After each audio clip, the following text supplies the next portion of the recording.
喂，各位粉絲、各位朋友，嗱，歡迎大家嚟到祖哥 Max 講呢啲啊！今次點解我出聲先咧？其實我今日咧就係做一個問題兒童啊！咁好啦，嗱，咁我首先講先啦，個話題由我講先啦。咁呢個今日嘅話題咧叫做何謂前世今生？嗱，因為點解我要咁講咧？因為大家知道啦，我有個頻道叫做佛在星雲啦，咁我都好睇咗好多星雲大師嘅書，我一路咧都參透唔到咧咩叫前世今生。以我嘅普通嘅思想嚟講咧，我就永遠都覺得咧前世發生嘅嘢會累積到係今世嘅。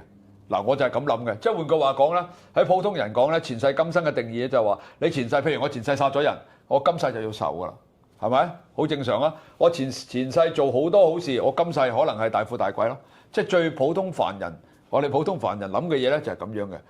但係有件事發生咗啦，令到我咧完全改觀晒嘅。所以咧，即係學嘢咧，真係學無止境㗎。嗱，點解呢個古仔就咁㗎？不過等緊輪到你啦，我想問你嘅嘢。咁先聽咗個古仔先。嗱，個古仔就咁樣嘅。有一日咧，我就遇見一位高人。咁佢係咩咧？佢姓余嘅，叫余博士。咁佢好多徒弟嘅。咁佢就係專係咧，係教呢啲徒弟咧，係關於一啲佛學上嘅嘢嘅。咁我遇到佢咧，就叫佢坐低，咁一齊傾偈。咁我就問佢，因為佢本身咧係一個哲學博士嚟嘅，係啦，仲有佢好多嘅佢大灣區嘅咩生意嘅咩10大傑青啊、世界華人啊、世界傑青咩傑青，好多銜頭，好犀利。咁我終於就揾到佢，就問佢，我話：喂，阿余博士，其實乜嘢叫做前世今生？我話如果既然有前世今生呢樣嘢嘅話，我今世做咩咁努力啊？我努力都冇用啊！我前世汪洋大盜殺咗幾百人啦，我今世就要報翻我前世嘅嘢，咁我點努力都唔會有個好結果㗎啦，係咪先？肯定係冤親債主又好，乜都好，今世嚟攞債㗎。咁我究竟前世今生係又定義咗啲乜嘢咧？咁佢話啱嘅，祖哥，其實前世今生咧真係咁樣嘅，真係你前世做咗啲乜嘢，你今世就真係要還嘅。我話咁啊死啦！我話阿余博士。我話咁即係話，如果我前世做咗啲衰嘢，我今世努力，我想揾錢又唔得啦，或者我會成身病痛啦，係嘛？佢話你啱咗半，啱一半咁犀利。佢話其實咁樣嘅祖哥，前世當你做咗啲嘢，你係今世係要還嘅，但係你今世咧會點樣咧？你會有個交叉點，即係你條路會咁行，但係行到咁上下咧，你會有兩條路嘅。而呢兩條路咧，你所揀左邊同揀右邊咧，都會發生唔同嘅結果嘅。呢個就係你嘅前世帶咗落嚟今世，而今世你要行嘅路咧，就由你自己決定啦。即係話50-50，而呢50-50咧就影響到後世啦。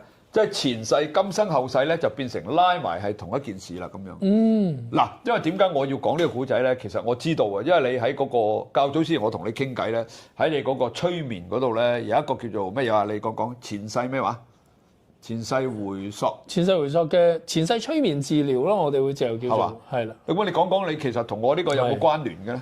我覺得所有都有關聯嘅，因為點解咁講咧？你講嘅嘢，我都嘗試即係靜思來喺度諗究竟呢個世界有幾多學説會去講前世今生咧？係你啱啱講嗰個就係其中一個前世今生。係咁，如果喺印度嗰啲人個講法，個前世今生又唔同嘅。佢哋好得意嘅就係，唔知你有冇聽過？佢哋咧人嗰個等級咧分咗幾個級嘅。係啊，印度係㗎。係啊，最低級嗰個係奴隸，一世都係奴隸。5級㗎。有5級嘅，最高嗰個就係神嚟嘅。OK。奴隸就永遠都唔會成為神嘅，但係咧，如果你今世成為奴隸咧，佢哋有一個定義就係好簡單，就係你對上一世一定做得好唔好，所以你今世做咗奴隸。但係你今世如果努力啲，由奴隸咧死咗之後咧，你下一世咧會升一級。你下一世又再努力啲就會升一級，即係話咧，你可能咧經過幾世死咗之後咧，你世世都努力咧去做翻好你自己咧，有一日你會變成神級嘅。嗱呢個就係佢嘅學説。OK， 好啦。咁喺我哋自己本身做催眠治療學説係咩咧？我好記得我初啱啱去開始學催眠嘅時候啦，咁我冇接觸過前世回溯，冇聽過呢樣嘢嘅。如果容許我再坦白啲咧，我會覺得我一聽到呢個名咧係一啲呃人嘅嘢嚟嘅就係，因為咧我嗰陣時好得意啊！我有個師姐咧，佢有一日走嚟同我講佢話：喂，我過去美國嗰度跟一位催眠師學催眠，我話哇咁勁啊咁樣咁啊！催眠大師。跟住我話學咩啊？我學前世催眠，咁我第一時間即係真係好坦白，我都係一般同普通可能一樣咁樣啫。你講你咁蠢，你都係俾人呃啦，或者個跟住後尾佢話唔係啊，即係我冇話俾人呃。佢話你知唔知道前世今生係咩嚟㗎？我唔知道。佢話咁唔緊要，我送本書俾你睇，你睇完咗之後咧，你就會知道我點解過美國嗰度學啦。其實就係呢一本書啊。前世今生，就係呢一本書啊。哇，可以借俾我睇喎。哇，巧取豪奪緊啊！有人。好，繼續講。係啦，咁呢本前世今生嘅書係我哋可以擺埋喺呢度啊。繼續講。哇！即刻收埋啦，你真係。都唔係周街買得到嘅，因為點解咁講咧？講翻前世今生先。就係40幾年前啦。咁呢一位魏斯博士啦嚇。佢係首屈一指嘅精神科醫生，佢而家仲喺個地球度嘅，佢未走嘅。精神科醫生嚟嘅。精神科醫生，即係如果香港嘅精神科醫生，大部分都淨係會開藥啊，或者各樣咁樣。傾偈咯，收好貴咯嚇。而家都唔係好傾噶啦，已經嚇。收好貴添啊！咁啊，當然啦，佢接到個案啦，後尾做啦。咁點知咧，佢用咗佢嗰個案係有嚴重嘅自殺傾向嘅，即係呢本書其實就係講一個個案，就係講嗰個個案。自殺傾向啊？好多啊，香港。抑鬱啦、焦慮啦、自殺傾向啦，咁後尾佢整整用咗18個月嘅時間咧，去做一個叫做佢嘅傳統嘅心理治療，開藥又好乜都試勻，唔單止醫佢唔到，甚至乎佢見到佢自殺傾向咧係越嚟越嚴重，係再犀利咗咁樣。咁佢就諗下，即係佢本書自己都有寫，大佬冇計可施啊，即係搞唔掂啊咁樣。咦，我又識少少催眠喎。不如試下同佢做催眠，睇下佢會唔會細個時候，因為我哋咧催眠裏邊咧喺100年前已經知道咧，我哋可以做到記憶回溯呢個部分。所以即係大家都好聽過好多咩司法催眠啊，咩屯門色魔啊，寶馬山相思案啊，會揾呢啲去催眠師去揾你哋啲去搞佢。咁後尾佢試下同佢做催眠，咁點解做咧？咁呢個位啊，嘉芙蓮小姐咧就好得意啦，就出現咗一啲咧唔能夠解釋嘅一啲嘅見到嗰啲畫面啊，見到一啲咁樣嘢咁嘅經歷或者個樣。咁佢咧做完咗之後咧，佢有好多嘢都唔能夠解釋。咁但係佢作為一位精神科醫生咧，咁變咗咧佢係一個好負責任嘅人嚟嘅。OK，佢後尾之後咧再繼續用催眠咗好多人。5年之後咧，佢就出咗呢本書。咁呢本書到而家咧都被譽為我哋其中一個叫做催眠界裏邊改寫咗成個催眠嘅一個嘅。即係佢無意中用佢嘅技巧，用佢技術而發現到呢個技術咧能夠去將佢前世嘅嘢咧揾翻出嚟。係。咁樣所以就出咗本書啦。係啦。咁啊呢本書最重要嘅去講出一個理念，因為你頭先講嗰啲叫因果嘅理念啦，喺唔同嘅地方又對前世今生有唔同嘅解釋。佢個理念其實對於我哋做催眠治療得一個理念就係咩咧？我哋唔知道點樣可以醫好個個案，我哋淨係知道帶佢進入催眠之後，佢體驗一啲叫所謂嘅前世嘅記憶。嗰個前世嘅記憶可能係你嘅父母留低喺你個 DNA 或者你嘅身體裏邊嘅一啲祖先留低嘅記憶。亦都真係有可能所謂嘅輪迴嘅記憶，因為我哋唔會咁樣去夾硬去否定啊或者講，但係即係你唔好介意啊，講到呢啲位置都唔知道邊個。唔係喎，輪迴有喎呢件事，輪迴係絕對有發生喎，呢個係真事嚟喎。咁後尾當然啦，後尾再有更加多咁樣去做，譬如 BBC 啦，大家好出名嗰啲就係咩咧？有啲教授咧特登去揾一啲咧啱啱轉咗世嗰啲小朋友咧，即係得1-2歲嘅咋。點解會咁講咧？就係佢哋自己，譬如出咗世，後尾佢成日同阿媽講：阿媽，我咧見到咧我其實咧啱啱轉世過嚟，我前世其實係乜。嗰啲教授咧的而且確真係揾嗰啲小朋友去做一啲研究，就係咩咧？喂，你話你啱啱轉世嗱，你今年係2歲幾3歲啫，你肯定冇出過國嘅，或者個樣咁樣。你又話你個仔住邊度或者個樣？其實最勁嗰次嗰個 BBC 就係真係帶咗個小朋友翻到去佢啱啱轉世之前嗰個地方喺美國嘅，佢揾嗰個小朋友咧，嗰個小朋友就唔記得德國定芬蘭咁樣，去到美國不特止，嗰個小朋友帶嗰個教授話俾佢知嚟緊住邊度條街，佢真係全部噏得出，到最後真係去翻嗰間屋度揾翻嗰個男仔，嗰個已經係一個男人嚟嘅，佢後尾同嗰個男人講，佢話我對上一世係你阿爸嚟嘅，咁個男人梗係覺得吓，你老吹啊或者個。點知個小朋友咧開始真係好似所謂儒家數珍珠咁樣咧，講翻晒嗱，你幾多歲啊？發生過啲咩？你做過啲咩？做過啲咩？係完完全全就係同你講嘅頭先嗰個輪迴嗰個係吻合嘅，即係呢條片係你可以喺 BBC 嗰度信㗎，我信嘅輪迴嘅，真係有。咁但係到我哋自己本身埋位，到我嘅信任係咩咧？我其實就冇實際嘅經歷，因為啱啱呢啲就係睇呢啲個咁樣嘅嘢，我就感恩就係大約喺我知道咗個前世催眠之後咧，咁。我諗半年之後啦，我就有一次好幸運嘅機會咧，就俾另外一個人咧做催眠。你俾人帶翻轉頭？佢係我師兄弟嚟嘅。咁啊，開始大家一齊研究前世回溯。喂，不如我哋研究咗咁耐，你催眠我一次啊！即係試試。係啊。咁嗰次咧，亦都係我算係人生第一次嘅前世催眠。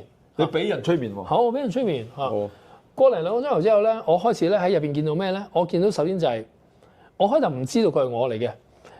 我見到一個大官，即係一個中國嗰啲。即係清朝啊、明朝嗰啲即係官啊，想象下戴頂有個帽，側邊有兩條戴頂帽嘢咁樣啊，即係有個嗰啲帽明朝啊其實有少少似財神嘅，我覺得係。明朝嗰啲明朝哦咁樣噶嘛。咁咧，佢就喺一個叫做亭台樓閣嗰啲，即係有個湖啊，跟住有啲隊個艇出嚟咁樣嗰啲嗰啲中式係啦庭園。跟住行下行下，咁後尾個妹仔咧遞杯茶過嚟咧，唔知點解佢發脾氣咧，就一嘢打落杯茶嗰度。跟住就直頭一腳硬開埋個妹仔咁樣咁。以前啲官係咁啊。我當時心諗，哇！呢個係咪我嚟㗎？點解咁燥底嘅？喂，發生咩事咁樣咁？咁我見到後尾我就即係個師兄問我佢話：喂，你睇唔到你自己個樣啊？我睇唔到喎，我淨係見到個背面而家咁發晒脾或者嗰樣。跟住尾佢話：咁不如咁啦，即係大家都其實都研究下技術。我試下將你變遠少少，你離遠望佢睇下，你會唔會望到個樣？哇！我覺得催眠帶俾我最震撼嘅呢次都係其中嘅一次，就係咩咧？佢真係一唔講由自可，佢一講咧，佢話嗱，我而家數到3，你企遠啲望，我就覺得佢入邊咧好似拍戲咁，就成個人俾人扯咗個靈魂去咗一個咧，我諗大約30米、30米啦、幾十米啦咁樣，離遠望翻我就當其時我心即刻喺度諗，哇！嗰種扯嗰種感覺嘅力度咧，真係太強啊！即係其實幾次咧，我成日都講笑，亦都講真講。有啲朋友瞓一覺咧，咪發夢自己碌咗落地嘅。好似跌咗落去。係啊，好真實㗎嘛咁啊，扯完之後，咁後尾我就離遠再望，我就見到咧自己咧係一個好老嘅一個嘅大官嚇。我當時有一種好深刻嘅感覺，我就係佢，佢就係我嚇。咁後尾嗰次就係我第一次人生嘅一個嘅前世回溯嘅體驗嚇，我就會咁樣。咁當然啦，後邊我經歷咗更加多啦嚇。容許我再講多個啊。OK 咁樣咁。我而家咧係教前世回溯嘅催眠班噶嘛。係啊。我其中有一個環節咧就係咧教到咁上下啲學生咧，啲學生要全部好似而家咁樣圍圈咧坐喺度咧催眠我一個人。催眠你啊？係啦嚇。咁因為佢哋個個即係可以爭住講又得啦，一齊講又得啦，或者即係咁樣用你個方法啦，總之。係啦。咁因為佢哋講翻俾我知咧，我先能夠知道其實佢哋邊啲位置需要修飾啊，或者各樣咁樣噶嘛嚇。咁有一次咧，佢哋一齊咁樣去催眠我已經好習慣㗎啦。即係其實點解咁講咧？無論佢啲技術好與唔好到咧，我識得自己帶翻我自己入去嘅。催眠就係一樣好得意嘅嘢，俾人催眠得多咧，會自己識得入催眠狀態。即係你做冥想，你練習得多咧，你就算喺個小巴度匿埋，其實你都可以入翻嗰個狀態嘅。OK 咁嗰次催眠我就係咩咧？咁我就同佢哋講，我話咧，我呢邊咧就係因為揸小巴咧揸成11年幾咧。我已經勞損到咧，入邊啲軟骨冇晒。我睇過醫生㗎啦，醫生話即係你入波太多啊，開門太多啊，即係全部。以前嗰啲好鬼重啊！好重嘅，有陣時租車租到有啲咧係要挫一下，跟住佢先會開到度。好重㗎，唔係就咁樣拉咁個樣。咁後尾啲軟骨咧就已經傷晒啦，咁啊長期都痛嘅，痛到咧即係簡簡單單好似而家咁樣啦，分啱就嚟落雨咧，我好清楚知道嘅。翻風落雨痛。係啦，如果準備落大雨我就會劇痛啦，或者個樣。咁已經習慣咗，醫生亦都話其實係冇得醫嘅嚇。咁我就同啲學生講話：喂，你哋不如今次試下做前世回溯，睇下我呢個位置有冇可能有得醫啊？咁樣咁啊，咁佢哋梗係好啦，冇所謂啦咁樣。咁啊集體一齊催眠我啦，催眠我到咁上下嘅時候咧，我就開始咧就入催眠狀態啦，亦都見到自己咧，咦，去到一個場景咧，兵荒馬亂喎，哇，即係打緊仗咁樣喎。咁後邊我就跑到咁上下咧，突然之間咧有一把咧好大把嘅斧頭咧劈咗落呢個位嗰度嚇，咁樣砰一聲劈咗落嚟，咁啊劈咗落嚟嗰下咧，我係哇好痛，我痛到咧，我好記得咧就係即係簡單咧飆眼水咁樣嗰隻嗰啲啦咁樣咁，咁佢劈完個斧頭之後咧，我就感覺到個背脊咧俾人踩住一腳，即係踩咗呢個，佢其實踩係咩咧？我擰轉頭望，原來咧就係一個咧好巨大嘅人嚇，踩住我背脊咧。掹翻把斧頭出嚟，哇！佢扯我把斧頭掹嗰下咧，痛到我咧，我直頭就覺得個腦咧有少少撕裂咁嘅感覺，即係由呢度痛到上去咁。咁佢掹完嗰下之後咧，我就喺裏邊嘅前世回溯完全感覺到咧，我就要死啦，死緊啦！因為嗰下真係劈得落嚟太勁咁樣咁，就將成個人好似分開咁滯咁樣咁。咁劈完死咗之後，咁個奇妙嘅事就係咩咧？即係容許我咁樣去講，做完嗰個催眠之後，我醒翻之後咧。我由嗰一刻個痛咧，係到而家冇再出現過。咁我想問咧，其實嗱，你前世回溯你就見到以前發生嘅嘢啊。咁但係你事實上喺你嘅人生嘅工作上邊係發生咗噶嘛？咁前世回溯你俾人劈死咗，劈咗呢度，咁啊當然啦，呢度傷咗啦。同你今世你又揸巴士去整到呢度，其實可能唔關事嘅喎。唔關事，係啦。所以呢個就係話，祖哥你一開始講嘅時候係有一啲講叫因果嘅留低嘅業力嘅一啲嘅輪迴，即係留低咗一啲業力。佢哋外國人咧或者鬼佬叫咧叫 karma，即係一啲叫業力咁樣嘅嘢。我哋自己本身做治療咧，我哋就唔理呢啲業唔業力嘅，我哋淨係借助入邊啲叫做所謂嘅因果嘅嘢咧，去做一啲叫治療性嘅。譬如再容許我再舉多少少例啦，譬如個個案係有濕疹嘅，全身爛晒嘅，咁我都唔會去特登話去問一句，喂，佢係咪前世做過啲乜嘢啊？所以佢今世會咁樣要承受呢啲濕疹咁痛苦啊？呢個我自己本身做嗰個學派咧，或者呢一個學派咧，我哋就唔係去問一啲嘢嘅，我哋調翻轉，我哋其實都可以問佢以前有冇經歷過前世有一啲嘢同而家一樣咁嚴重嘅皮膚問題。咁後尾佢可能一去咧就係發生啲咩咧？我其中一個比較經典嘅個案就係一去到又係做濕疹全身皮膚，佢就俾人綁咗碌木嗰度咯。綁咗碌木嗰度其實做啲咩咧？就係話佢嗰世殺咗人哋老豆。後尾俾條村啲人捉咗佢，跟住啲村嗰啲人咧就攞火咧燒死佢。所以佢就今年而家就呢一世嚟到呢度濕疹啦。係啦，即係類似咁啦。嗱，呢個就係去翻你嗰個學説啦。但係我哋個學説就唔係啊。個講法係咩咧？我要佢經歷俾火燒皮膚嗰陣時嗰個感覺而且咧其實幾借助你嘅講法係咩咧？當燒得越多，咩叫燒得越多咧？喂，燒完咪死咗嘅，咁可以再燒過噶嘛？你仲要佢再燒過？係啊，來回4、5次、5、6次。咁你諗下，有一種講法就係咩？幾似咩咧？咪抵償翻嗰個業力咯。咁佢醒翻之後咧，過多其實佢好得意嘅。嗰次嗰個個案咧，俾我一個好深嘅記憶咩？佢一起身嗰下咧，佢全身係濕晒流汗嘅。咁我做催眠都見到多啦，好正常啊，即係。但係佢起身咧就瘋狂咁講粗口，問我老母鬧我，一路鬧一路走，一路鬧一路走。佢就話：你知唔知你頭先真係爭啲攞我條命啊？你係咁樣叫我鼓勵我，叫我燒完又燒，哇！我痛到咧就咁講。你根本係一個攞人命嘅催眠師，你又冇道德冇職業操守，乜都冇，一路鬧出到呢口咧，我即係好。你冇嚟擺一身衫埋度，好冇禮貌噶嘛？都要俾㗎啦。係啦，一路鬧。你有冇俾錢先最緊要？俾咗錢先㗎。俾咗錢先。好蠢嘅而家。OK。咁啊鬧啦，跟住2日之後咧，佢就即係我講2日啫喎。WhatsApp 我哋可以再約。又鬧你又再約 appointment 咁樣。又鬧你喎，但係。咁我咪同佢講，我話哇你即係我唔係嬲嘅話，你早2日先經歷呢啲嘢或者個。跟住後尾佢話我結焦喎，我平時全身出晒水或者個樣咧。呢2日咧全身結晒焦喎，好似有好嘅跡象喎。咁啊呢個咁樣，咁你下次嚟，可能你都要經歷啲咁辛苦嘅嘢嘅喎。佢我受到㗎，冇問題喎。咁佢後尾最終佢有幾多成好翻？佢第2次嚟到1個禮拜後，佢已經好翻咗差唔多3、4成嘅啫。哇！好少啊，即係又唔係好多，但係總之佢冇再出水咯。哇！咗好好咯。好。咁第2次嚟到啦，好搞笑就係咩咧？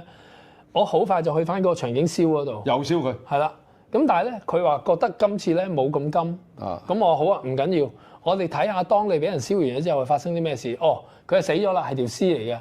嗰條村嗰啲人咧掉佢落條河度餵魚。咁佢當其時真係我見到佢個嘴，佢話：我冇感覺啦，我死咗或者佢。我話唔係啊，我第一隻由1數到3，我俾潛意識俾翻感覺你，你會俾啲魚啄你啲皮肉嘅時候，你都會有徹底嘅感覺。我話嚇。好，預備1、2、3，而家啲魚啄你又咁，哇！佢即刻直頭嗰啲面容扭曲到咧，好似拍戲嗰啲嗰啲咩收縮水啊，或者各樣嗰啲咁樣咁，啄到佢咧又全身出晒汗或者各樣咁。喂，我想問咧嗱，即係題外話啦，即係都唔係題外話嘅。我想問下你講咗咁多前世回溯啦嚇，其實咧我都有睇你視頻嘅，即係我有睇嘅喺 Facebook 裏邊啊。咁我見到好多嘢啦。咁我想問一個問題咧，就係因為我見到你同人哋做嗰啲叫做嗰啲叫做咩？瞓唔着嗰啲叫咩？失眠咯，睡眠障礙。係啦，香港好多人失眠嘅。咁啊，你有冇可以分享下咧啲失眠嘅個案俾大家聽下？即係其點樣實失眠我唔支持佢？單止分享嘅，我就想開一集嘅，因為咧，好啊我想咧講完失眠同埋催眠點樣做失眠之後咧，最後分享一啲好簡單嘅方法咧，令到嗰啲可能有睡眠障礙嘅朋友咧，好啊好啊可以變咗好容易咁樣去做處理。我哋仲有冇時間啦？你係啊有啊？咁不如咁啦，你再分享多一個你前世回溯嘅古仔俾我哋聽。我覺得你頭先咪話有兩個咩同事嗰度嘅？班裏邊啦，我覺得有一個幾感恩就係佢兩個係朋友嚟嘅，都已經夾份一齊開水晶鋪噶啦。哦咁佢就兩個一齊咁啊嚟上堂啦，或者各樣啦咁樣，好得意喎！我覺得得意係咩咧？咁佢哋分開組嚟到。因為我哋做催眠有練習嘅，譬如你可能有12個同學，咁咪兩個人一組咯，咪有6組咯嚇。咁佢哋兩個 partner 咧就分開咗兩個，因為我多數都唔會俾佢哋兩個喺埋一齊做練習，會嘈到噼哩啪啦㗎。越熟咧，佢哋開始就唔係做催眠㗎啦，喺度係啊噼哩啪啦或者個咁樣，同埋真係太熟都唔能夠好認真咁去做。喂，你對住個唔識嘅人，你咪安安靜靜咁咁樣。咁啊佢有佢做，嗰個有嗰個做。後尾做完咗之後咧，佢哋兩個醒咗之後咧，居然講同一個故仔出去喎！哦，即係佢催眠嘅時候，佢就見到呢個故仔；佢出面又見到個故仔。咁咩故仔啊？嗰個故仔就係咩咧？佢哋兩個都見到喺今次同一次嘅練習催眠咧，佢哋兩個都係觀音娘娘嗰個楊枝甘露裏邊嘅水嚟嘅。哦，咁咧嗰個咧就即係兩個都係佢哋嘅楊枝甘露嘅點，即係同一個故仔啊！即係話啊。翻到去觀音娘娘嘅身邊，就知道咗自己係楊枝甘露裏邊嘅嗰啲水嚟嘅，嗰一個樽裏邊嘅水。咁咧就真係講少我改嘅啫，個名就咩咧？後尾我就話佢哋個楊枝甘露咧就真係攞嚟普度眾生咧，喺觀音娘娘喺個天度灑救人㗎。係啦，就專係攞嚟做咩咧？落雨嘅，即係乾旱咧，乾旱就落雨。咁咧後尾佢哋兩個。講翻出嚟，成班同學都即係 O 曬咗嚇，即係點解會咁樣嘅？兩個都做同一個催眠，一模一樣，同一個場景。後尾咧就佢哋兩個俾我改咗個名，一個叫大水點，一個叫小水點咯。咁呢個就係我其中一個覺得都幾得意嘅一個部分。咁另外一個古仔就係咩咧？有兩個學生完全唔相識嘅，或者佢哋兩個嚟上堂咧，佢哋開頭唔出聲唔講㗎。直至咧有一日咧，佢哋做完前世回溯咧，佢哋先講翻出嚟係啲咩咧？嗰個同學譬如李亞維啊，我就係 Max 啊，咁樣阿祖啊，阿維嚟嘅啫，阿祖咁樣，佢哋唔出聲。但係每次咧阿 Max 嚟上堂咧，就會咧聞到一樣就係咩咧？唔知點解咧，李亞維啊，李亞祖咧，成身有陣燶味，好似燒燶味啫。即係你聞到我有陣。係啦，咁你又唔食煙唔食喎，但係嗰啲咧係燒燶嘢嗰啲燶味嚟嘅，或者個樣嗰咩事咧？咁啊唔知道喎。咁後尾直至到咧又係分組做催眠咧，跟住後尾咧佢居然咧喺呢個催眠狀態裏邊咧，即係你喺催眠狀態裏邊咧，你講出咗話阿 Max 咧同你有一世咧，大家原來係兩兄弟嚟嘅，而且嗰世咧係火山爆發，好彩咧阿 Max 咧係救咗你阿祖，但係內容係啲咩咧？阿祖咧喺被救嗰個過程裏邊咧，就始終咧都係俾啲火咧燒死咗。都死咗，陰公㗎咋。咁但係個奇妙在就係啲咩咧？佢哋又係同一個班、同一個堂、同一個練習，出現咗同一個就係火山爆發嘅同一個嘅畫面。我覺得更加奇妙就係佢哋兩個本來係唔相唔識嘅，佢居然講得出就係好彩咩事係兩兄弟救咗我或者個咁樣。咁後尾有冇做朋友佢哋？佢哋有做朋友不特止，仲好感情到不得了。但係奇妙在係啲咩咧？阿 Max 話咧，唔知點解做完嗰次催眠之後咧，就冇再聞到阿祖咧個身咧有嗰陣咁嘅燒燶嘅燶味咯。哇！我想講咧，即係你講啲古仔好多都好神奇嘅嘢嚟喎。我都解釋唔到㗎，係啊。連你自己本身做導師，你都解釋唔到佢哋點解同一時間又會見到同一個古仔，跟住同一時間佢又見到佢嘅嘢，佢咁樣喎，好奇怪喎。我仲有好多前世催眠裏邊嘅好。喂，咁你有時間分享多個啦，好特別喎，有少少好似凌晨空間裏邊講嘅嘢咁樣喎哇，係咩冇啊 OK。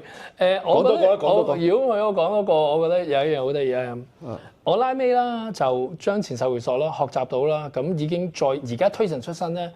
前世回溯其實喺個地球上咧已經 outdate 㗎啦，呢個技術嚇。而家最新嗰個咧，我哋叫做靈魂回溯咯，即係帶你翻到靈魂嘅狀態。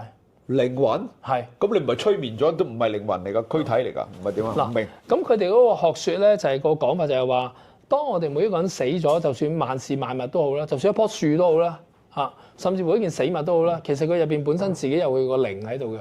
而同時呢個靈咧離開咗呢個本體嘅肉身之後咧，即係咁樣之後，佢就會翻到一個咧佢自己本屬嘅一個嘅房間。靈魂出竅。類似㗎靈魂房間嚇，佢哋亦都叫靈魂班房。點解咧？喺嗰個靈魂班房裏邊咧，將會有幾十個唔同嘅靈魂咧，生生世世同你有姻親輪迴關係。點解會咁樣講？就係話係不停咁調位咯。譬如今世我同我祖哥係朋友嚟嘅，我哋今世結緣結得好啊，可能下世大家做父子啊，可能做我做你隻狗啊，你做我主人啊。呢啲咪同我哋中國嘅即係嗰啲佛教呢個六道學説輪迴嚇，六道輪迴啊，前世今生嗰啲咪一樣。即係話以前我殺咗隻狗，今世咧可能我做翻佢，我係隻狗俾佢殺。咁我哋入到間班房嗰度咧，就最主要咧就係睇一啲咩咧？我哋入邊有一樣嘢叫生命嘅藍圖。咩叫生命藍圖？就係話，喂，對上嗰世，譬如今世咁計啦，譬如我同你遇到咧，唔知你信唔信就係我哋已經寫好咗生命藍圖，喺到咁上下時候咧，我哋就會相約㗎啦，相見㗎啦嚇，絕對係，絕對係，絕對係。咁有一份生命藍圖。咁上翻嗰個靈魂班房度嘅時候咧，就最主要做一件事就係話，可能用1000-2000年人類嘅時間咧，去睇下對上呢份生命藍圖咧，有冇啲嘢係未處理、未完善，使唔使帶落下一份嘅生命藍圖？即係你帶佢去翻呢度，你用呢個方法帶個靈魂去翻呢度。對，新過而家呢樣嘢。係啊，近呢5至8年到啦。咁有咩好處咧？個好處就係。俾一個人咧去相信咧呢個因為喺後邊仲未有講嚇，最主要嘅好處喺後邊。咁如果真係有生命藍圖，又會咁設計嚟緊有一份新嘅生命藍圖，因為你同我有一日都走咗噶嘛，我哋會上翻去噶嘛。佢個理念就係上翻去之後，我哋將會準備投胎去下一世做第二樣嘢。前世今生下世啊嘛。係啦。咁啊寫嗰份新嘅生命藍圖。